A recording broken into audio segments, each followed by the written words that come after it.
মুফাসসিরিনে কেরাম জানা দেয় আলামিনের জন্য আমার নবী দয়া, আলামিনের জন্য আমার নবী হলো মায়া, বিশেষ করে মানব জাতির জন্য আমার নবী দয়া, মানব জাতির জন্য আমার নবী হলেন করুণা, মানব জাতির জন্য আমার নবী হলেন মায়া। কেমনে মায়া, কি পরিমাণ দয়া, কিভাবে হইলেন জানুনি? বলে মুফাসসিরিনে কেরাম জানা দেয় মদিনাওয়ালা নবীর দরবারে একজন সাহাবী এসে হাউমাউ করে কান্না করতে লাগলেন। ও পয়গম্বর আমার, আপনি আমাকে কালিমা পড়ে মুসলমান বানায়া দেন। আমার নবী বলে পড়ো লা ইলাহা ইল্লাল্লাহ মুহাম্মাদুর রাসূলুল্লাহ সাল্লাল্লাহু আলাইহি ওয়াসাল্লাম। আমার নবী বললেন, হে দাহিয়া, তুমি পড়ো আমার সঙ্গে লা ইলাহা ইল্লাল্লাহ মুহাম্মাদুর রাসূলুল্লাহ। এবার দাহিয়া কালবি নবীর সঙ্গে কালিমা পড়ে মুসলমান হয়ে গেলেন। মুসলমান হওয়ার পর দাহিয়া কালবি চোখের পানি ফেলায় হাউমাউ করে কান্নাকাটি করতে লাগলেন। আমার নবী বলেন, দাহিয়া কেন তুমি চোখের পানি ফেলায় কান্না করো? আবার দাহিয়া বলেন, পয়গম্বর কেন কান্না করি আপনাকে বললে আপনি চোখের পানি ধরে রাখতে পারবেন না। আমার নবী বলেন, দাহিয়া ইসলাম ধর্ম গ্রহণ করেছো, এই জন্য কি তুমি চোখের পানি ফেলায় কান্না করো নাকি? দাহিয়া বলে, না না, ইসলাম ধর্ম গ্রহণ করলাম এই জন্য আমি চোখের পানি ফেলায় কান্না করি না। তাহলে আমার নবী বলে, কেন কান্না করো তুমি আমার একটু বলো না। এবার দাহিয়া কালবি চোখের পানি ফেলায় ফেলায় বলে, ও পয়গম্বর, আমাকে আল্লাহ তাআলা যত কন্যা সন্তান দান করেছেন সব কন্যা সন্তানকে আমি জিন্দা দাফন করে ফেললাম। প্রত্যেকটা কন্যা সন্তানকে আমি নিজের হাতেই হত্যা করলাম। কয়েক বছর আগে ব্যবসা করার জন্য যখন আমি ঘর থেকে বের হয়ে যাব, আমি আমার বিবিরে জানায় দিলাম, রে বিবি,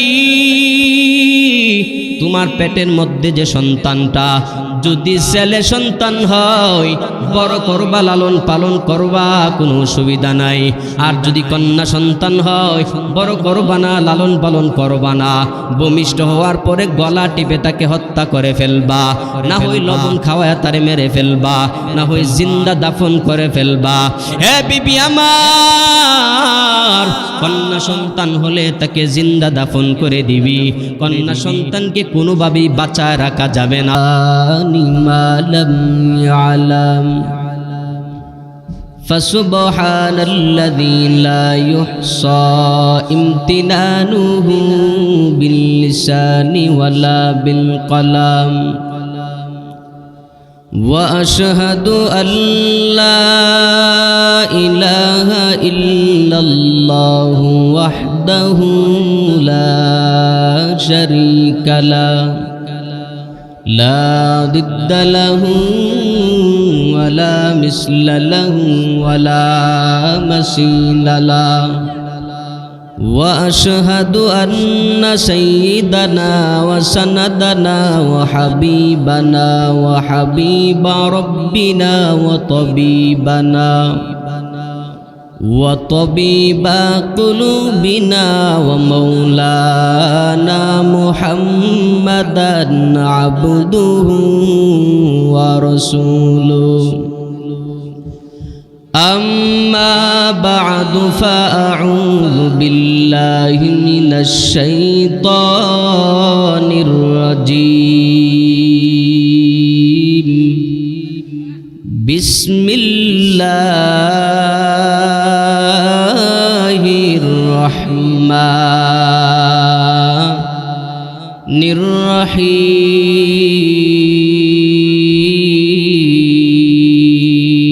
الرحيم وما أرسلناك إلا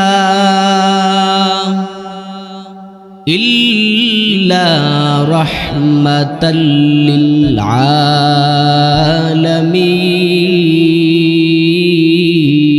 للعالمين وقال النبي صلى الله عليه وآله وسلم إن لكل نبي دعوة مستجابة وإني أختبعت دعوتي شفاعة لأمتي أو كما قال النبي عليه الصلاة والسلام صدق الله مولانا العظيم وصدق رسوله النبي الكريم ونحن على ذلك من الشاهدين والشاكرين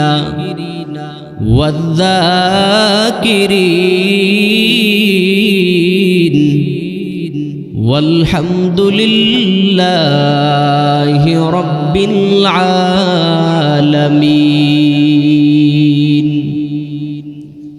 مدوره مجبوره أي سيد عالم مدوره مجبوره أي سيد عالم दीदार दिखाते नहीं आवाज सुना दो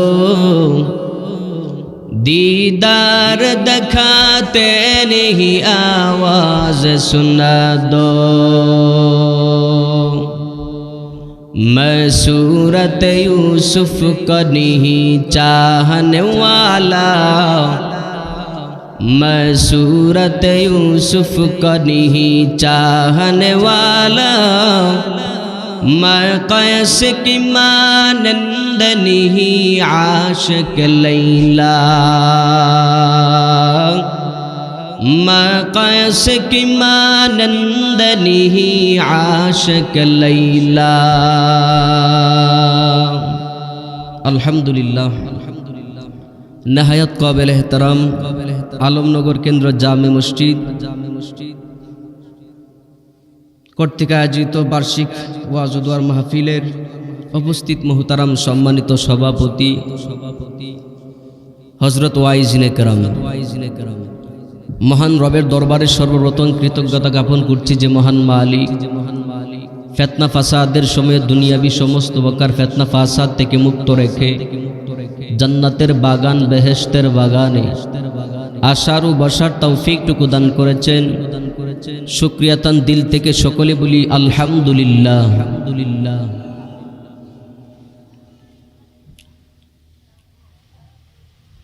অনেক লম্বা সফর করে আপনাদের সামনে হাজিরা দিলাম এতে কি আপনারা খুশি না বেজার কম না বেশি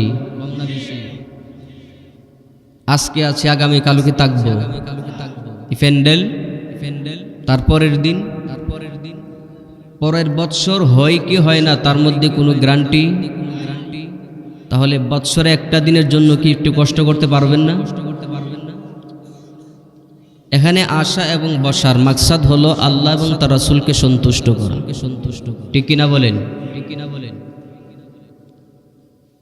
আজ আসি কাল থাকবো না এটা নিশ্চিত কাল না হয় পরের দিন একদিন না একদিন এমন চলে আসবে একই মাইকে আপনার নাম ঘোষণা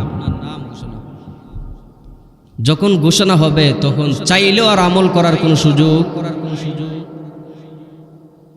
কিন্তু যতদিন দুনিয়াতে আছেন চাইলেই আমল করা যায় কিনা মনের সাথে একটু যুদ্ধ করে মুজাহাদা করে নফসের সাথে জিহাদ করে মন চাইলেই তাহাজ্জুদে দাঁড়ানো যায় যতক্ষণ বসা থাকবেন আছেন রাসূলুল্লাহ সাল্লাল্লাহু আলাইহি ওয়াসাল্লাম বলেন যেখানে কোরআন এবং হাদিসের আলোচনা করা হয় এটা দুনিয়াবি কোনো বাগান থাকে না এটা জান্নাতের বাগান হয়ে যায় আওয়াজ তো হয় নাই এটা জান্নাতের বাগান এর মধ্যে কোনো সন্দেহ আছে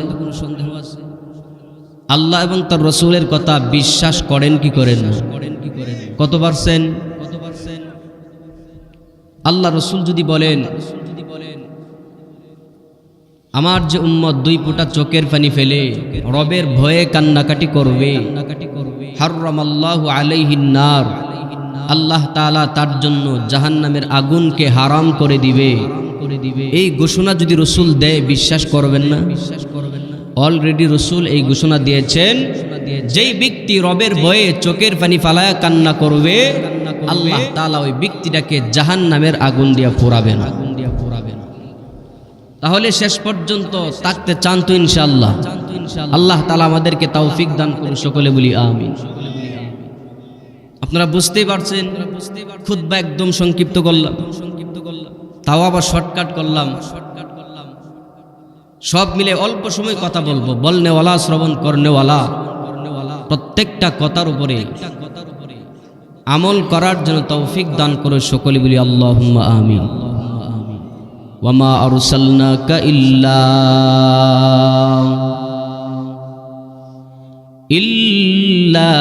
রাহমাতাল লিল আলামিন। আল্লাহ তাআলা বলেন, হে মুহাম্মদ সাল্লাল্লাহু আলাইহি ওয়াসাল্লাম, ওয়ামা আরসালনাকা ইল্লা রাহমাতাল লিল আলামিন। হে মুহাম্মদ সাল্লাল্লাহু আলাইহি ওয়াসাল্লাম, আমি আল্লাহ তাআলা আপনাকে গোটা আলামিনের জন্য রহমত স্বরূপ প্রেরণ করলাম। গোটা আলামিনের জন্য আপনাকে বানাইলাম দয়া, গোটা আলামিনের জন্য আপনাকে করুণা স্বরূপ ব্যবহার করলাম। আপনি আলামিনের জন্য দয়া, কোন আলামিনের জন্য দয়া জানেননি? আপনার পাশের বাড়ির একজনের নাম আল আমিন, তার জন্য দয়া নাকি? তার জন্য। আলামিন কাকে বলা হয়? মুফাসসিরিনে কেরাম জানায় দেয়, দুই চোখে যা কিছু দেখো আর না দেখো সব আলামিনের মধ্যে দাখিল। মুফাসসিরিনে কেরাম বলেন, উপরের দিকে যদি বান্দা তাকাও, বিশাল বড় একটা আকাশ দেখা যায়। এই আকাশ আল্লাহ পাক 7টা বানায়া রাখলেন। 7টা আকাশ পাড়ি দেওয়ার পরে আল্লাহ জিবরাইলের বাড়ি বানায়া রাখলেন। জিবরাইলের বাড়ি পাড়ি দেওয়ার পরে আল্লাহ পাক আজরাইলের বাড়ি বানায়া রাখলেন। আজরাইল আলাইহিস সালাতু ওয়াস সালামের বাড়িটা পাড়ি দেওয়ার পরে মিকাইল আলাইহিস সালাতু ওয়াস সালামের বাড়ি বানায়া রাখলেন। এইভাবে 4জন ফেরেশতার বাড়ি একের পর এক বানানোর পরে আল্লাহ তাআলা লোহ কলম আরশ কুরসি সব কিছু বানাইয়া আরশটাকে আল্লাহ পাক সুন্দর করে সাজায় দিলেন। বান্দা যদি নিচের দিকে চাও তাহলে বিশাল বড় একটা জমিন দেখতে পাও। এই জমিন কোথায় থেকে শুরু কোথায় গিয়ে শেষ দুনিয়ার কোনো মাতাওয়ালারা বলতে পারে নাই। কিয়ামত পর্যন্ত দুনিয়ার কোনো মাতাওয়ালারা বলতেও পারবে না। এই জমিন আল্লাহ পাক 7টা বানাইছে। 7টা জমিনকে আল্লাহ রাখলেন একটা মাছের উপরে। সুবহানাল্লাহ, কথা বুঝেন না? 7টা জমিনকে আল্লাহ পাক রাখলেন একটা মাছের উপরে। মাছটা ছোট না বড়? আওয়াজ করে বলেন। 7টা জমিন, মাছটা যত বড় তার চেয়ে বড় হলেন একটা পাথর। ওই পাথরটাকে রাখলেন মাছের উপরে। আল্লাহ তাআলা মুফাসসিরিনে কেরাম আয়াতের ব্যাখ্যা করে করে জানা দেয়, এই পাথরটা যত বড় তার চেয়ে বড় হলো মাছটা। এই 7টা জমিন পাথরটা সহ 7টা জমিনকে রাখলেন একটা মাছের উপরে। এই মাছটাকে আল্লাহ পাক কুদরতিভাবে পানির মধ্যে ঝোলা ভাসমান করে দিলেন। ওই পানিগুলাকে রাখলেন একটা প্লেটের উপরে। প্লেটটা ছোট না বড়? প্লেটটাকে আল্লাহ পাক কুদরতিভাবে ঝুলায় রাখছেন। প্লেটের নিচের অংশটাকে বলা হয় পাতাল। আসমান থেকে পাতাল পর্যন্ত যাহা কিছু দেখি আর না দেখি সবগুলা আলামিনের মধ্যে দাখিল। ওই আলামিনের মধ্যে মানুষ বসবাস করে কি করে না? মুফাসসিরিনে কেরাম জানা দেয়, আলামিনের জন্য আমার নবী দয়া, আলামিনের জন্য আমার নবী হলো মায়া। বিশেষ করে মানব জাতির জন্য আমার নবী দয়া, মানব জাতির জন্য আমার নবী হলেন করুণা, মানব জাতির জন্য আমার নবী হলেন মায়া। কেমনে মায়া, কি পরিমাণ দয়া, কিভাবে হইলেন জানুনি? বলে মুফাসসিরিনে কেরাম জানা দেয়, মদিনাওয়ালা নবীর দরবারে একজন সাহাবী এসে হাউমাউ করে কান্না করতে লাগলেন, ও পয়গম্বর আমার, আপনি আমাকে কালিমা পড়ে মুসলমান বানায়া দেন। আমার নবী বলে, পড়ো লা ইলাহা ইল্লাল্লাহ মুহাম্মাদুর রাসূলুল্লাহ সাল্লাল্লাহু আলাইহি ওয়াসাল্লাম। আমার নবী বললেন, হে দাহিয়া তুমি পড়ো আমার সঙ্গে লা ইলাহা ইল্লাল্লাহ মুহাম্মাদুর রাসূলুল্লাহ। এবার দাহিয়া কালবি নবীর সঙ্গে কালিমা পড়ে মুসলমান হয়ে গেলেন। মুসলমান হওয়ার পর দাহিয়া কালবি চোখের পানি ফেলায় হাউমাউ করে কান্নাকাটি করতে লাগলেন। আমার নবী বলেন, দাহিয়া কেন তুমি চোখের পানি ফেলায় কান্না করো? আবার দাহিয়া বলেন, পয়গম্বর কেন কান্না করি আপনাকে বললে আপনি চোখের পানি ধরে রাখতে পারবেন না। আমার নবী বলেন, দাহিয়া ইসলাম ধর্ম গ্রহণ করেছো, এই জন্য কি তুমি চোখের পানি ফেলায় কান্না করো নাকি? দাহিয়া বলে, না না, ইসলাম ধর্ম গ্রহণ করলাম এই জন্য আমি চোখের পানি ফেলায় কান্না করি না। তাহলে আমার নবী বলে, কেন কান্না করো তুমি আমার একটু বলো না। এবার দাহিয়া কালবি চোখের পানি ফেলায় ফেলায় বলে, ও পয়গম্বর, আমাকে আল্লাহ তাআলা যত কন্যা সন্তান দান করেছেন সব কন্যা সন্তানকে আমি জিন্দা দাফন করে ফেললাম। প্রত্যেকটা কন্যা সন্তানকে আমি নিজের হাতেই হত্যা করলাম। কয়েক বছর আগে ব্যবসা করার জন্য যখন আমি ঘর থেকে বের হয়ে যাব, আমি আমার বিবিরে জানায় দিলাম, রে বিবি, তোমার পেটের মধ্যে যে সন্তানটা যদি ছেলে সন্তান হয় বড় করবা, লালন পালন করবা, কোনো অসুবিধা নাই। আর যদি কন্যা সন্তান হয় বড় করবা না, লালন পালন করবা না, ভূমিষ্ঠ হওয়ার পরে গলা টিপে তাকে হত্যা করে ফেলবা, না হয় লবণ খাওয়ায় তারে মেরে ফেলবা, না হয় জিন্দা দাফন করে ফেলবা। হে বিবি আমার, কন্যা সন্তান হলে তাকে জিন্দা দাফন করে দিবি, কন্যা সন্তানকে কোনোভাবেই বাঁচায় রাখা যাবে না। ও পয়গম্বর, এই ওসিয়ত করে আমি আমার ব্যবসার কাজে চলে গেলাম। 6 বছর বাড়িতে আসার পর, 6 বছর পর যখন বাড়িতে আসলাম, আমার সামনে একটা ছোট্ট বাচ্চা আমাকে জড়ায় জড়ায় আব্বু আব্বু বলে ডাকতে লাগলেন। আমি আমার বিবিটাকে বললাম, এ বিবি, ছোট্ট বাচ্চাটা কার তুমি আমাকে জানাও না। এবার আমার বিবি বলে, ওই যে আপনি ব্যবসার উদ্দেশ্যে যখন ঘর থেকে বের হয়ে গেলেন তখন যে ওসিয়ত করলেন কন্যা সন্তান হলে যেন জিন্দা দাফন করে ফেলি, আপনার কথা আমার পাই টু পাই পরিপূর্ণভাবে এখনো স্মরণ আছে। তবে এই কন্যা সন্তানটা কেন রাখলাম শুনে নেন। এই কন্যা সন্তানটার চেহারা এত সুন্দর, তার চেহারার প্রেমে আমি বড় পড়ে গেলাম, তার চেহারার মায়ার মধ্যে আমি পড়ে গেলাম। তাকে আমি মারতে পারি না। ও স্বামী, আপনার কথা আমি অমান্য করেছি, তবে স্বামী আপনি শুনে নেন, এই কন্যা সন্তানের চেহারার দিকে যদি তাকান, আপনিও তার থেকে যে মায়ার নজরে যদি তাকান, তাহলে হত্যা করার যে চিন্তা ফিকির আপনার মন থেকে অটোমেটিক্যালি দূর হয়ে যাবে। এবার পয়গম্বর, আমি আমার কন্যা সন্তানটার দিকে মায়ার নজরে যখন তাকাইলাম, তাকায় দেখি এত সুন্দর কন্যা সন্তান আল্লাহ তাআলা আমার ঘরের মধ্যে দান করলেন। আমি কিছুক্ষণ আগে যে কন্যা সন্তানকে হত্যা করার একটা প্ল্যান পরিকল্পনা করলাম, এই মুহূর্তে আমার মন থেকে সন্তানকে দেখার পরে আমার মন থেকে তাকে হত্যা করার পরিকল্পনা দূর হয়ে গেছে। বলে, কেন দূর হয়ে গেল? বলে, পয়গম্বর, এত সুন্দর চেহারার মায়ার মধ্যে যখন আমি পড়ে যাই তখন আমি তাকে হত্যা করতে পারি না। কিন্তু পয়গম্বর, আমি আমার কন্যা সন্তানকে ঠিক মতন লালন পালন করতে লাগলাম, কিন্তু মাঝে মাঝে যখন ঘর থেকে বাজারের মধ্যে বের হয়ে যাই, কোনো কাজের জন্য যখন আমি ঘর থেকে বের হয়ে যাই, আমাকে আবু জাহেল উদ্বা সাহেবা জানা দেয়, তোমার মতন বড় কপাল পোড়া জমিনে কেউ নাই, তোমার মতন বড় দুর্ভাগা দুনিয়াতে কেউ হতে পারে না, তোমার মতো বড় জালেম জমিনে কেউ হতে পারে না। আমি জানায় দিলাম, কেন? বলে, তোমার ঘরের মধ্যে একটা কন্যা সন্তান তুমি লালন পালন করো, কন্যা সন্তান যে লালন পালন করবে তার মতন হতভাগা দুনিয়াতে কেউ হতে পারে না। কন্যা সন্তান যেই ব্যক্তি লালন পালন করবে তার মতন দুর্ভাগ্যবান দুনিয়াতে কেউ হতে পারে না। ও পয়গম্বর,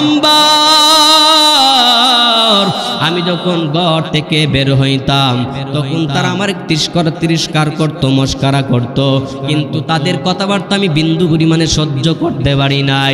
বাড়িতে যাইয়া পরিপূর্ণ মেয়ে সন্তানটাকে হত্যা করার সিদ্ধান্ত নিয়ে নিলাম, কিন্তু আমার বিবিটার জন্য আমি তারে মারতে পারলাম না। ও পয়গম্বর, এক পর্যায়ে আমি পরিপূর্ণভাবে নিজে সিদ্ধান্ত নিয়ে নিলাম। বলে কি সিদ্ধান্ত নিলাম?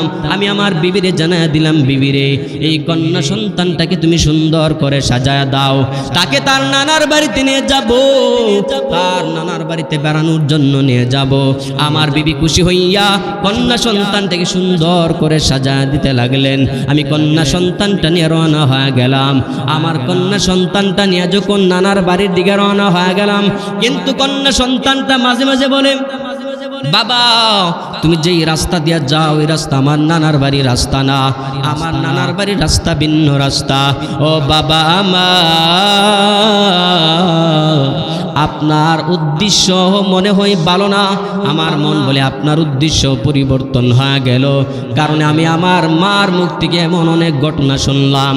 এই যুগের পুরুষেরা, এই যুগের বাবারা কন্যা সন্তানকে তারা দুই চোখের বিষ মনে করে, দুই চোখ দিয়া দেখতে পারে না। কন্যা সন্তান জন্ম নিলেই তারা হত্যা করে ফেলে। ও বাবা আমার, আপনি তাদের মতো বাবা হবেন না, আপনি আমাকে তাদের মতো হত্যা করবেন না। ও বাবা গো, আমার নানার বাড়িতে যদি নিয়ে না যাও তাহলে আমাকে বাড়ির মধ্যে রেখে আসো, তো ভিন্ন কোথাও আমাকে নিয়ে যাবা না। এবার দাহিয়া কালবি বলেন, পয়গম্বর এত কথা শোনার পরে আমার বিন্দু পরিমাণে কোনো মায়া লাগে না। আমি আমার কন্যা সন্তানটাকে নিয়ে মরু প্রান্তের দিকে যাইতে লাগলাম। এমন এক জায়গা গিয়ে দাঁড়াইলাম যেখানে যাওয়ার পর দুনিয়ার কোনো মানুষ দেখতে পারবে না, আশেপাশে কোনো বাড়িঘর নাই, দুনিয়ার কোনো মানুষ অবস্থান করে না, দুনিয়ার কেউ দেখতে পারবে না আল্লাহ ছাড়া। এমন এক জায়গার মধ্যে যখন আমি চলে গেলাম, সুন্দর করে একটা গর্ত খনন করতে লাগলাম। গর্ত খনন করার পর আমার কন্যা সন্তানটাকে আমি ধাক্কা মেরে গর্তের মধ্যে যখন ফেলা দিলাম, আমার সন্তানটা ডেকে বলে, বাবা মা আপনি আমাকে মারবেন না, ও বাবা আপনি আমাকে মারবেন না, আপনি আমাকে ছেড়ে দেন। আমি কুশিংকালও আপনাকে বাবা বলে আর পরিচয় দিব না, কুশিংকালও আমি আমার বাড়ির মধ্যে আর আমি যাব না, আমার মাকে মা বলে আর কুশিংকালও ডাকবো না। ও বাবা আপনি আমাকে ছেড়ে দিন, আমার দুই চোখ যেখানে যায় আমি সেটাই চলে যাব, তবু আপনি আমাকে আর মারবেন না গো বাবা। ও পয়গম্বর, এত দরদ নিয়ে কথা বলার পর আমার বিন্দু পরিমাণে কোনো মায়া লাগে নাই। আমি আমার কন্যা সন্তানকে মারার জন্য পরিপূর্ণ প্রস্তুতি নিয়ে নিলাম, উপর থেকে মাটি ফালাইতে লাগলাম, কিন্তু কন্যা সন্তানটা যখন দাঁড়া যায় তখন আর মাটি দিয়ে ভরাট করতে পারি না। আমি মাটি ফালাই, সন্তানটা দাঁড়া যায়, তাকে আমি কবরস্থ করতে পারি না। ও পয়গম্বর, বিশাল বড় একটা পাথর আমি হাতের মধ্যে নিয়ে নিলাম। ওই পাথরটা হাতে নেওয়ার পর আমার কন্যা সন্তানের মাথার মধ্যে একটা জোরে ডিল মারলাম। যখন পাথরটা আমার সন্তানের মাথার মধ্যে যখন পড়ে যায়, ওই সন্তানের মাথাটা ফেটে ফিঙ্কি দিয়া রক্তগুলা বেয়ে পড়তে লাগলেন। ওই সন্তানের রক্ত আমি বাবার বডির মধ্যে এসে লেগে যায়। সন্তানটা একবার আমাকে আব্বু বলে ডাকলেন, ও বাবা আপনি আমাকে মারবেন না, আপনি আমাকে গর্ত থেকে উঠায় ফালায়া দেন, আমি ভিন্ন কোথাও চলে যাব, তবু আপনি আমাকে এইভাবে গর্তের মধ্যে মারবেন না গো বাবা। ও নবী, এইভাবে কাকুতি মিনতি করার পর আমার বিন্দু পরিমাণে কোনো মায়া লাগে না। আমি যখন পাথরটা ফালায়া দিলাম, আমার কন্যা সন্তানের জবানটা অটোমেটিক্যালি বন্ধ হয়ে গেল। উপর থেকে মাটি ফালাইতে লাগলাম, মাটি ফালাইয়া যখন পরিপূর্ণ ভরাট করে ফেললাম, এবার আমি যখন বাড়ির উদ্দেশ্যে পরিপূর্ণভাবে রওনা হয়ে যাব, কয়েক কদম সামনে যাওয়ার পর হঠাৎ করে গর্ত থেকে আওয়াজ, ও আব্বু তুমি আমাকে এখান থেকে তুলে দাও, আমি এখানে থাকতে চাই না। এই আওয়াজ, শেষ আওয়াজ, এই আওয়াজ যখন আমার কান পর্যন্ত চলে আসলেন, আমি আর ফিরে তাকাই নাই, সুন্দর করে বাড়ির মধ্যে চলে আসলাম। বিবি জিজ্ঞাসা করে সন্তান কোথায়, আমি কোনো জবাব দিতে পারি না। বারবার জিজ্ঞাসা করে কোনো জবাব দিতে পারি না। একদিন, 2 দিন, 5 দিন, 10 দিন চলে গেল, বিবির কথার কোনো জবাব দিতে পারি না। বিবিও বুঝতে পারলো আমার স্বামী আমার সন্তানটাকে পরিপূর্ণভাবেই মনে হয় মেরে ফেললো। কিন্তু পয়গম্বর সন্তানকে মারার পর আমি যখন বাড়িতে আসলাম, ঠিক মতন খাইতে পারি না, ঠিক মতন ঘুমাইতে পারি না। যখন আমি ঘুমের ঘরে যাই, আমার কন্যা সন্তানের আওয়াজটা কেমন যেন আমার কানের মধ্যে ভেসে ওঠে। যখন আমি খাইতে যাই, তখন আমার কন্যা সন্তানের রক্তর ঘ্রাণ কেমন যেন আমার নাকের মধ্যে লেগে যায়। ও পয়গম্বর, এই যে কন্যা সন্তান হত্যা করলাম, আপনি আমাকে বলেন না আল্লাহ তাআলা আমার এই গুনাহ ক্ষমা করবে কি করবে না? আমার নবী বলেন, দাহিয়া কন্যা সন্তান হত্যা করেছো, না বুঝে হত্যা করেছো। এখন যখন বুঝেছো, কালিমা পড়েছো, আমার নবী জানায় দে, দাহিয়া তুমি শুনে নাও, যেই ব্যক্তি একবার কালিমা পড়বে, মান ক্বালা লা ইলাহা ইল্লাল্লাহ ফাদাখালাল জান্নাহ, যেই ব্যক্তি একবার কালিমাটা উচ্চারণ করবে, আল্লাহ জিন্দেগীর সব গুনাহ ক্ষমা করে দিবে। ইয়া ইলাহি তু মেরা রহমান হাই, ইয়া ইলাহি তু মেরা রহিম হাই, ইয়া ইলাহি তু মেরা গফফার হাই, ইয়া ইলাহি তু মেরা রহমান হাই, ইয়া ইলাহি তু মেরা খালিক হাই, ইয়া ইলাহি তু মেরা মালিক হাই, কুফর শিরক মেরে দিল সে दूर कर, मेरे दिल में इश्क हक मामूर कर। এবার আমার নবী বলে, দাহিয়া কালিমা পড়ে আল্লাহ তোমার জিন্দেগীর সব গুনাহ ক্ষমা করে দিলেন। দাহিয়া কালবে চোখের পানি মুছে নবীর সামনে সুন্দর করে বসে গেলেন। আমার নবী জানায় দেন, সাহাবায়ে কেরাম, দাহিয়ার মতো যারা কন্যা সন্তানকে হত্যা করেছো, শুনে নাও, আল্লাহ তাআলা যাকে খুশি হইয়া একটা কন্যা সন্তান দান করবে, তার জন্য আল্লাহ একটা জান্নাত বানায় রাখলেন। যাকে 2টা কন্যা সন্তান দিয়েছেন, আল্লাহ তার জন্য 2টা জান্নাত বানায় রাখলেন। যাকে 3টা কন্যা সন্তান দিছে, আল্লাহ পাক তার জন্য 3টা জান্নাত বানায় রাখলেন। ওই কন্যা সন্তানটাকে যদি বড় বানাইয়া দিনদার বানায় একটা দিনদার পরহেজগার ছেলের হাতে তুলে দিতে পারেন, আপনার দায়িত্ব শেষ হয়ে যাবে। আপনি এই দায়িত্ব যদি পরিপূর্ণভাবে পালন করতে পারেন, এই অবস্থায় যদি মরিয়া যাও, আমার নবী বলেন 3টা কন্যা সন্তান হলে 3টা জান্নাত পেয়ে যাবে, 2টা কন্যা সন্তান হলে 2টা জান্নাত পেয়ে যাবে, একটা কন্যা সন্তান হলে একটা জান্নাত পেয়ে যাবে। এ আমার সাহাবায়ে কেরাম, আজকে থেকে শুনে নাও, কন্যা সন্তান হত্যা করা যাবে না। সুতরাং কন্যা সন্তানকে তোমরা মহব্বত করবা, কন্যা সন্তানকে আদর করবা, স্নেহ করবা। এই বয়ান করার পরে সাহাবায়ে কেরাম নবীর সামনে ছোট্ট ছোট্ট বাচ্চা নিয়ে হাজির হয়ে যায়। ও পয়গম্বর, এই কন্যা সন্তানটা আমার 6 বছরের বাচ্চা, তার জন্য একটু দোয়া করে দেন। ও পয়গম্বর, এই সন্তান 8 বছরের সন্তান, ও পয়গম্বর তার জন্য একটু দোয়া করে দেন। 1 বছরের সন্তান নিয়া নবীর সামনে হাজির হয়ে যায়। কেন হয়? বলে নবীর বয়ান শুনেছে একটা কন্যা সন্তান হইলে কয়টা জান্নাত? জোরে বলেন, জোরে বলেন। কন্যা সন্তান আমাদের আছে না নাই? আমাদের আছে না নাই? এজন্য কেউ সন্তুষ্ট হওয়া যাবে, সন্তুষ্ট হওয়া যাবে, সন্তুষ্ট হওয়া যাবে। সন্তান দিয়েছেন কে? দিছেন কে? দিছেন কে? দেই নাই কে? অনেকে চায়, পায় না, আবার চায় না, সে পায়। খেলাকার, খেলাকার। আল্লাহ যদি খুশি হয়ে দেয়, আপনার নিতে অসুবিধা কোথায়? অসুবিধা আছে? নবী বলেন, হে সাহাবায়ে কেরাম, তোমাদেরকে যাকে কন্যা সন্তান দেওয়া হয়েছে, যাকে যতটা দেওয়া হয়েছে তার জন্য ততটা জান্নাত। এবার সাহাবায়ে কেরাম খুশি। এখন থেকে এই বয়ান শোনার পরে আর সাহাবায়ে কেরাম কন্যা সন্তান হত্যা করে না। সুবহানাল্লাহ বলবেন না? এই যে রসুলের বয়ান শুনে কন্যা সন্তান হত্যা করে না, তো রসুল কন্যা সন্তানের জন্য রহমত কি রহমত না? রহমত না? যেই নবীর বয়ান শুনে মানুষ হত্যা করা ছেড়ে দিয়েছেন, ওই নবী উম্মতের জন্য রহমত কিনা? আমাদের জন্য রহমত কিনা?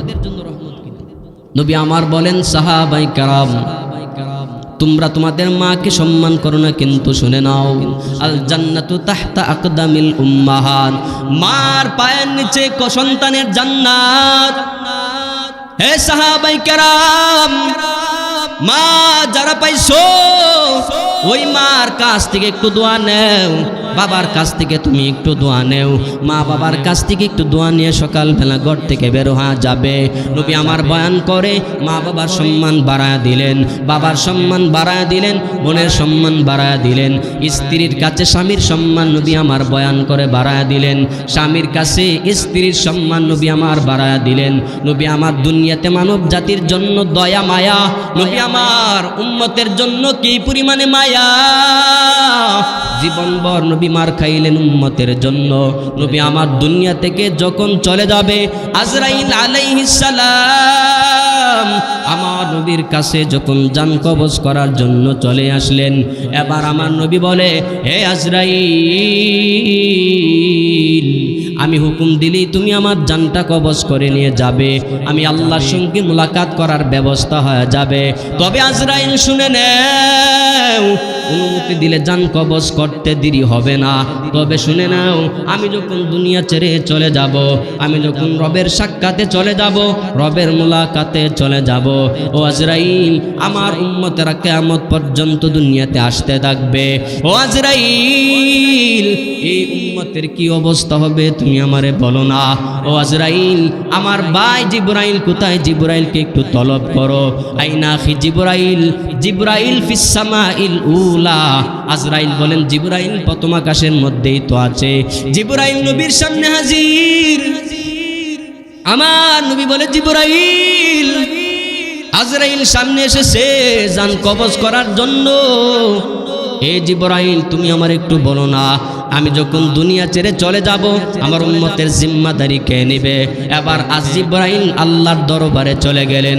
ও দয়ার মালিক, ও আল্লাহ, আপনার পয়গম্বর শেষ মুহূর্তে চোখের পানি ফেলায় কান্না করে। আল্লাহ বলে, জিবরাইল, কেন চোখের পানি ফেলায় আমার নবী কান্না করে বলো না। এবার জিবরাইল বলেন, ও আল্লাহ, আপনার নবী উম্মতের মায়ায় পরে পরে কান্না করে। বলে, কি মায়া? বলে, নবী যদি চলে যায় তাহলে উম্মতের কি উম্মত তো গুনাহ করে করে জাহান্নামের কাতারে নামটা ঢুকায়া ফেলবে, উম্মত তো শিরিক করে জাহান্নামী হয়ে যাবে, উম্মত বেদাত করে করে জাহান্নামী হয়ে যাবে। ও আল্লাহ, আপনার এই বান্দাগুলার জিম্মাদার কে হবে? এই টেনশন নিয়ে নবী চোখের পানি ফেলা কান্না করে। আল্লাহ তাআলা বলে, জিবরাইল, যাও যাও, আমার নবীর কাছে যাইয়া তুমি জানায়া দাও, কিয়ামত পর্যন্ত নবীর যত উম্মত দুনিয়ার মধ্যে আসা যাওয়া করবে, সমস্ত উম্মতের জিম্মাদার আমি আল্লাহ হয়ে গেলাম। নবী আমার মৃত্যুর প্রাককালে উম্মতদেরকে বলে নাই, আল্লাহ তাআলার জিম্মাদারির দায়িত্ব আমাদেরকেই রেখে গেলেন। যেই নবী মৃত্যুর সময় উম্মতদেরকে বলে নাই, ওই নবী উম্মতের মায়া কম না বেশি? কম না বেশি? কিন্তু উম্মতগুলা নবীর জন্য কি পরিমাণে মায়া? মায়া আছে, যতটুকু আছে সাফার মধ্যে আছে, বডির মধ্যে। রসুল বলেন, দাড়ি রাখো, আমরা বলি দাড়ি কাটো। রসুল বলেন, দাড়ি লম্বা করো, সেলেনে যায় আমরা বলি একদম ক্লিন করে কাটবা। ঠিক না বেটি? তাহলে রসুলকে যে ভালোবাসি বললাম, এটা কোথায় চলে গেল? যে যাকে ভালোবাসে সে তাকে ফলো করে। ঠিক না বেটি? রাজনীতিবিদ নেতা, ও যে পোশাক পরে ওরে যে ফলো করে, ও সেই ঠিক এইভাবেই চলতে চায়। যে যাকে ফলো করে, যে যাকে মহাব্বত করে সে তাকে ফলো করে। এজন্য যদি রসুলের মহাব্বত করেন, প্রকৃত মহাব্বত যদি করেন, রসুলকে ফলো করার দরকার আছে না নাই? আওয়াজ কইরা বলেন, আছে না নাই? দেখেন, রসুল সাল্লাল্লাহু আলাইহি ওয়াসাল্লাম দুনিয়াতে আসলেন, উম্মতের জন্য কি পরিমাণে মায়া, মার সম্মান বাড়াইলেন, বাবার সম্মান বাড়াইলেন, কন্যা সন্তানের সম্মান বাড়াইলেন, আবার মৃত্যুর প্রাককালে উম্মতের জিম্মাদারির দায়িত্ব দিচ্ছেন কার কাছে? ছেড়ে দিব, শেষ করে দেই, থাকবেন না ভাগবেন? কতক্ষণ? হ্যাঁ, যতক্ষণ আমি আছি লিখে উঠবেন না। রাসূল বলেন, দেখেন মৃত্যুর আগেও ভুলে নাই, এবার হাসরের ময়দানে রাসূল উম্মতকে ভুলবে। কি বলেন? ভুলে যাবে। ইন্না লিকুল্লি নাবিয়্যি দাওয়াতাম মুস্তাজাবা ওয়া ইন্নী আখতাবাতু দাওয়াতি শাফাআতাল লিউম্মতি। নবী আমার বলেন, হে আমার সাহাবায়ে কেরাম, আল্লাহ তাআলা প্রত্যেক নবীকে স্পেশাল একটা অফার দান করলেন, দোয়া করার অফার। আল্লাহ আদম নবীকে বলেন, ও আদম পয়গম্বর, দুনিয়াতে দোয়া করার সুযোগ দিলাম, এই মুহূর্তে যা চাবেন আমি আল্লাহ তাই দান করব। আদম নবী করে নিলেন, আল্লাহ দেয়া দিলেন। এইভাবে সমস্ত নবীকে আল্লাহ অফার দিলেন। ইব্রাহিম, মুসা, ঈসা, সমস্ত নবীদেরকে আল্লাহ অফার দিলেন। সমস্ত নবীরা অফারটা পূরণ করে নিলেন, দোয়া করলেন, আল্লাহ পাক দোয়াটা কবুল করে নিলেন। যা চাইছেন আল্লাহ পাক তাই দান করলেন। আমার নবীর কাছে জিবরাইল আলাইহিস সালাতু ওয়াস সালাম এসে বলেন, ও পয়গম্বর, আল্লাহ আপনাকে স্পেশাল একটা অফার দান করলেন, এই মুহূর্তে যা চাবেন আল্লাহ আপনাকে তাই দান করবে। নবী আমার বলেন, জিবরাইল, এই দোয়া আমি দুনিয়ার জমিনে করতে চাই না, এই দোয়াটা আমি পরকালের জন্য রেখে দিলাম। ও জিবরাইল, কেন রাখলাম তুমি জানো নি? আমি নবী যখন দুনিয়াতে থাকবো না, আমার এক শ্রেণীর উম্মতেরা গুমরাহ হয়ে যাবে, এক শ্রেণীর উম্মতেরা পথভ্রষ্ট হয়ে যাবে, জাহান্নামের কাতারে তাদের নামটা উঠে যাবে।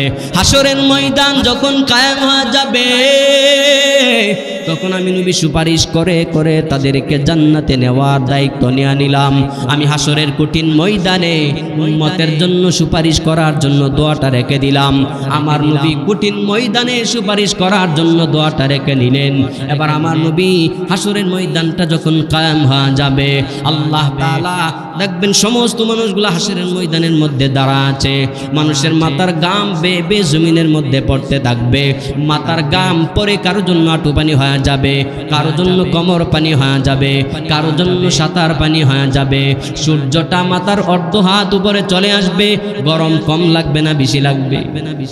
সূর্য যখন মাথার অর্ধ হাত উপরে, জমিনটা থাকবে তামার মানুষের মাথার গাম বেয়ে বেয়ে টপ টপ করে পড়তে থাকবে। ইন দা মিন টাইম, এই সময় মানুষগুলা হাহাকার করতে থাকবে। সমস্ত মানুষের একটাই আওয়াজ, চলুন আমরা পৃথিবীর প্রথম মানুষ আদম নবীর কাছে যাই। আদম নবীর কাছে যাওয়ার পর আদম নবীর কাছে একটা সুপারিশ পত্র পাঠায় দিবে। ও আদম পয়গম্বর, আজকে হাসরের কঠিন ময়দানে রবের সামনে একটা সুপারিশ করা লাগবে।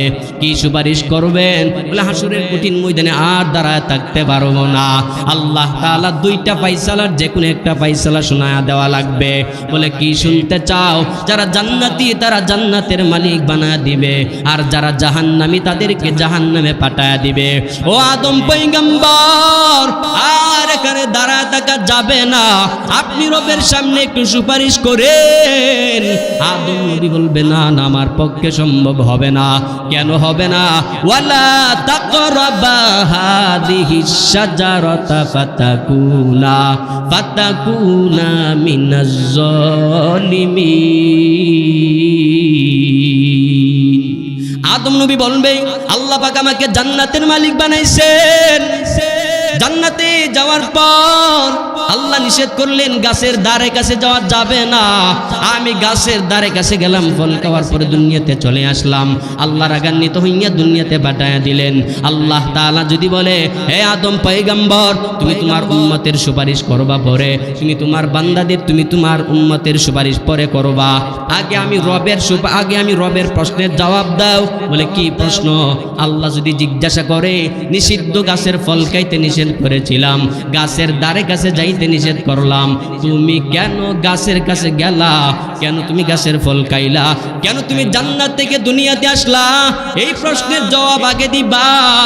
তারপরে তোমার উম্মতের সুপারিশ করবা। আল্লাহ যদি আমাকে এই প্রশ্ন করে তাহলে আমি কোনো জবাব দিতে পারবো না। সুতরাং আমার পক্ষে আজকে সুপারিশ করা কোনো সম্ভব হবে না। বরং তোমরা নূহ পয়গম্বরের কাছে চলে যাও। সকল মানুষেরা নূহ পয়গম্বরের কাছে চলে যাবে। ও নূহ পয়গম্বর, হাসরের কঠিন ময়দানে আর দাঁড়ায় থাকতে পারবো না, আপনি আমার রবের নিকট একটু সুপারিশ করেন না। আল্লাহ তাআলা যেন হাসরের ময়দানে বিচার কার্য শুরু করে দেয়। বলে বিচার কার্য শুরু করার পরে যেই ফয়সালা হবে, যারা জান্নাতে যাওয়ার জান্নাতে যাবে, যারা জাহান্নামে যাওয়ার জাহান্নামে যাবে। আল্লাহ ফয়সালার দুইটার যে কোনো একটা করে নেই, কিন্তু আর হাসরের ময়দানে আর দাঁড়ায় থাকতে পারবো না। আদম নবী বলবে, না না, আজকে আমার পক্ষে রবের সামনে দাঁড়ায় সুপারিশ করা সম্ভব হবে না। বরং তোমরা ভিন্ন নবীর কাছে চলে যাও, তোমরা মুসা নবীর কাছে যাও। মুসা নবী বলবে, না না, আমার পক্ষে সম্ভব হবে না। কেন হবে না? আপনি তো আল্লাহর সঙ্গে কথা বলেছেন। ওয়া কাল্লামাল্লাহু মুসা তাকলিমা। আল্লাহর সঙ্গে দুনিয়াতে কম কথা বলেন নাই, দুনিয়াতে আল্লাহর সঙ্গে অনেক কথা বলেছেন। আজকে কেন বলবেন না? ও মুসা পয়গম্বর, আপনি রবের সামনে একটু দাঁড়ায় সুপারিশ করেন না। মুসা নবী বলবে, না, পারবো না। তোমরা ইব্রাহিম নবীর কাছে চলে যাও। ইব্রাহিম নবীর কাছে যাওয়ার পর ইব্রাহিম নবী বলবে, আমিও পারবো না। কেন পারবেন না? আপনি তো আল্লাহ তাআলার বন্ধু, আপনি কেন পারবেন না? মুসা নবী কারণ উজুহাত দাঁড় করায় বলবে, আমি পারবো না। ইব্রাহিম নবী বলে, পারবো না, তোমরা ঈসা নবীর কাছে চলে যাও। দৌড়াইয়া সবাই ঈসা নবীর কাছে চলে যাবে। ও ঈসা পয়গম্বর,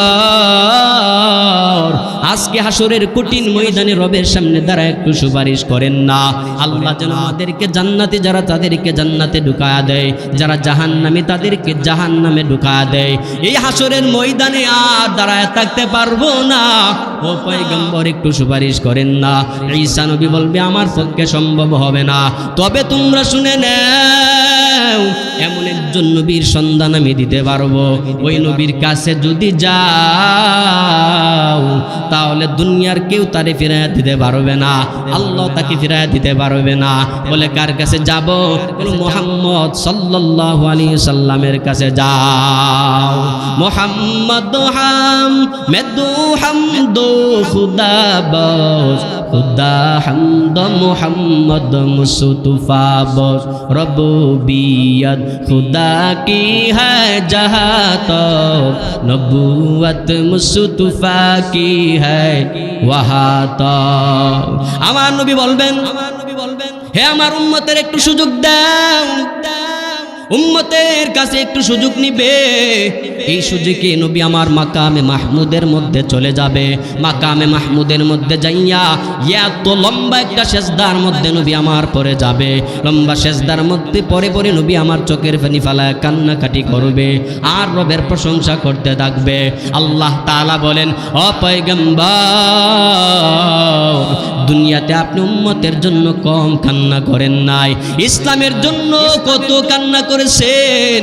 আজকে হাসরের ময়দানে কান্না করবেন, আমি আল্লাহ মেনে নিতে পারবো না। ইয়া মুহাম্মদ ইরফা রাসাক সালতুতা ওয়াশফাতু শাফা। ও মুহাম্মদ, আজকে মাথা উঠান, আমি আল্লাহর কাছে যা চাবেন আমি আল্লাহ তাই দান করব। এবার নবী আমার আল্লাহর কাছে সুপারিশ শুরু করে দিবেন। ও দয়ার মালিক, হাসরের ময়দানে উম্মতদের বিচার কার্যটা একটু শুরু করে দেন। আমার আল্লাহ বলবেন, আপনি চাইছেন, আমি আল্লাহ কবুল করে নিলাম। হাসরের ময়দানের কাজ ফজরের নামাজের পরেই শুরু হয়ে যাবে, জোহরের আগেই শেষ হয়ে যাবে। বিচারককে ফয়সালাটা থাকবে। যারা জান্নাতি জান্নাতের কাতারে দাঁড় করা দিবে, যারা জাহান্নামী বলবে বাম দিকে চলে যাও, তোমাদের জন্য জাহান্নামটা নির্ধারণ হয়ে গেল। তারা জাহান্নামে বাম কাতারে দাঁড়া যাবে। এবার আল্লাহ বলবে, যারা জান্নাতে জান্নাতে ঢুকে যাও, যারা জাহান্নামে জাহান্নামের মধ্যে ঢুকে যাও। এবার নবী আমার তাকায় দেখবে, আমার অর্ধেক উম্মতগুলা জাহান্নামের কাতারের মধ্যে দাঁড়া যাবে। এবার নবী আমার আবার মাকামে মাহমুদের মধ্যে ভরে যাবে। ও দয়ান মালিক, আয় আল্লাহ, আমার উম্মতগুলা জাহান্নামের কাতারের মধ্যে দাঁড়া আছে। ও আল্লাহ, তাদেরকে যতক্ষণ যতক্ষণ জান্নাতের কাতারে না ঢুকাবা ততক্ষণ পর্যন্ত আমি নবী সিজদা থেকে মাথা উঠাবো না। এবার আমার আল্লাহ আমার নবীকে ডেকে বলবেন, ইয়া মুহাম্মদ ইরফা রাসাক সালতু ওয়াশফা তুশাফা।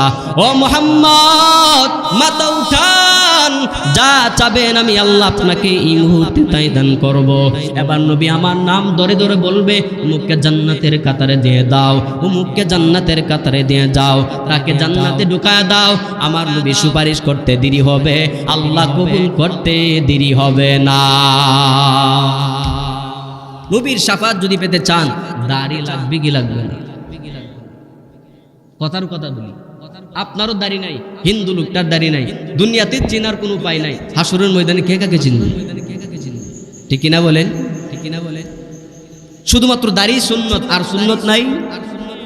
সুন্নতের বয়ান করতে গেলে তো আর 1 ঘন্টার দরকার, কিছু বুঝাইতে গেলে নাকি বলেন? এজন্য সুন্নত গুলা জেনে শুনে বুঝে প্রত্যেকেই প্রত্যেকটা সুন্নত আমল করার চেষ্টা করবেন তো ইনশাআল্লাহ। আল্লাহ পাক তৌফিক দান করুন সকলে বলি আমিন। মদিনাওয়ালা নবী বলেন, আমি সুপারিশ করে করে জাহান্নামী উম্মতদেরকে জান্নাতের কাতারে দাঁড় করায় দিব। এবার নবী আমার তাকায় দেখবে, এক শ্রেণীর উম্মত অলরেডি জাহান্নামে পড়ে আছেন, আমার নবী তাদের জন্য সুপারিশ করবে।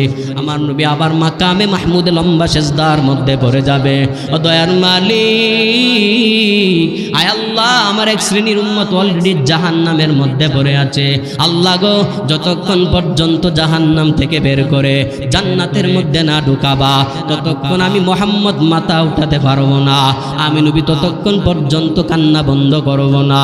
আল্লাহ বলবে, মুহাম্মদ দুনিয়াতে কান্না করছেন, আমি আল্লাহ আর সহ্য করতে পারবো না।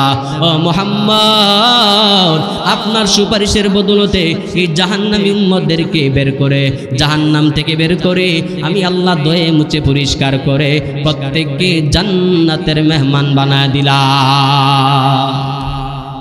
এবার নবী আমার তাকায় দেখবে, এক শ্রেণীর উম্মত জান্নাতের মধ্যে অলরেডি ঢুকে আছে, জান্নাতের মধ্যে ঢুকে আছে, কিন্তু নিম্নমানের জান্নাত, জান্নাতের মধ্যে তেমন কোনো সামানা নাই, জান্নাতের মধ্যে তেমন কোনো নাজ নিয়ামত নাই। এবার আমার নবী আল্লাহর দরবারে আবার সুপারিশ শুরু করে দিবেন, আল্লাহ গো তাদের জন্য আমি নবী আবার মাথা নিচু করে ফেললাম, ও আল্লাহ আমার এই উম্মতদেরকে জান্নাতের নিয়ামত পরিপূর্ণভাবে দান করে দাও, তাদেরকে জান্নাতের নিয়ামত দিয়া ভরপুর করে দাও, তাদেরকে যতক্ষণ জান্নাতের নিয়ামত না দিবা ততক্ষণ আমি পয়গম্বর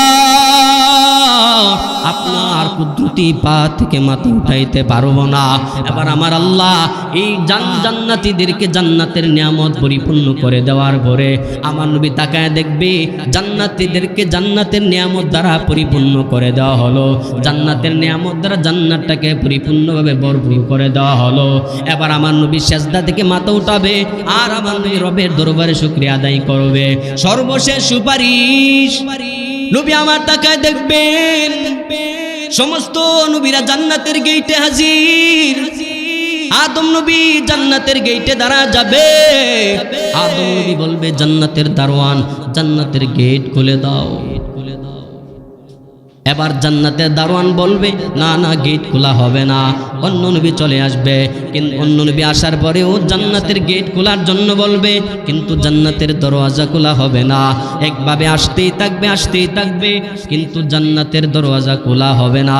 এবার আমার নবী জান্নাতের গেটের সামনে যখন চলে আসবে, আমার নবী এসে জান্নাতের গেটের সামনে একটা দাঁড়ায় সালাম দিবে, সালাম দিতে যদি দেরি হয়ে যাবে জান্নাতের গেট খুলতে দেরি হবে না। সমস্ত নবীরা পর্যন্ত জান্নাতে ঢোকার জন্য জান্নাতের গেটের সামনে দাঁড়ায় থাকবে। আমার নবী আপনার নবী যতক্ষণ জান্নাতে না ঢুকবে কোন নবী জান্নাতে ঢুকতে পারবে না। নবীরা পর্যন্ত জান্নাতে ঢুকতে পারবে না যতক্ষণ পর্যন্ত আমার আপনার নবী মুহাম্মদ সাল্লাল্লাহু আলাইহি সাল্লাম জান্নাতে না ঢুকবে। নবী আমার বলেন, আমি জান্নাতে ঢোকার পরে অন্য নবীরা জান্নাতে ঢুকবে, তারপরে সিরিয়াল হলো আমি নবীর উম্মতের সিরিয়াল। সুবহানাল্লাহ বলেন। আরে সমস্ত নবীদের উম্মতের আগে আমরা জান্নাতে ঢুকতে পারবো, এত খুশি না আপনারা? এটা কার জন্য পাইলাম? আমাদের